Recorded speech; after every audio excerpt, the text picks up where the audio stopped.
মাঝ আকাশে ঘুমিয়ে পড়েছেন উড়োজাহাজের দুই পাইলট। 153 জন যাত্রী নিয়ে বিমান তখন মাঝ আকাশে। ঠিক এমন সময় আধ ঘন্টার জন্য ঘুমিয়ে পড়লেন পাইলট দুজন।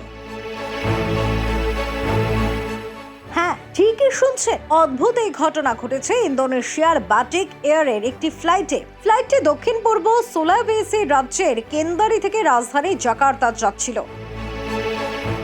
ন্যাশনাল ট্রান্সপোর্ট সেফটি কমিটি অর্থাৎ কেএনকেটির প্রাথমিক তদন্ত প্রতিবেদন জানায়, গত 25শে জানুয়ারি উড়োজাহাজটির পাইলট এবং কো পাইলট দুজনেই ফ্লাইট চলাকালীন সময় প্রায় 28 মিনিট ঘুমিয়ে থাকেন। তারা এমন বেঘোরে ঘুমিয়েছেন যে তারা নির্দিষ্ট বিমানবন্দরে অবতরণই করতে ভুলে গিয়েছেন।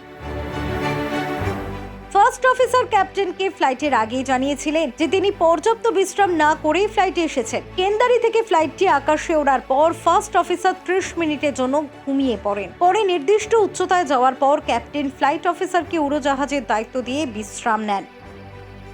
90 মিনিট ওড়ার পর ফার্স্ট অফিসার অসচেতনভাবে ঘুমিয়ে পড়ে। এর সময় জাকার্তা নিয়ন্ত্রণ কক্ষ প্রায় 12 মিনিট উড়োজাহাজটির সঙ্গে কোনো যোগাযোগই করতে পারেনি। যদিও বিমান অবতরণের আগেই ঘুম থেকে জেগে ওঠেন পাইলটরা। প্রায় 2 ঘন্টা 35 মিনিট পর বিমানটি নিরাপদে অবতরণ করতে সক্ষম হন তারা।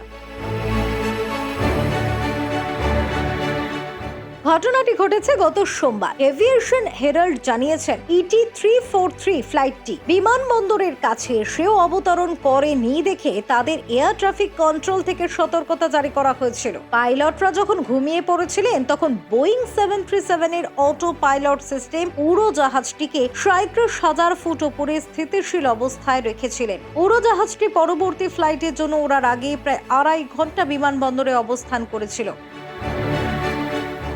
এমন আরও একটি ঘটনা ঘটেছিল গত মে মাসে। সেবারও দুই পাইলট যুক্তরাষ্ট্রের নিউ ইয়র্ক থেকে ইতালির রোমের ফ্লাইটে ঘুমিয়ে পড়েছিলেন। ওই সময় উড়োজাহাজটি 38,000 ফুট ওপরে ছিল। আচ্ছা, এমন একটি প্লেন যেখানে পাইলট ঘুমিয়ে পড়েছে আর সেখানে যদি আপনি থাকতেন তবে কেমন ভয় লাগতো ভাবুন তো একবার। ব্যুরো রিপোর্ট, নবীন নিউজ।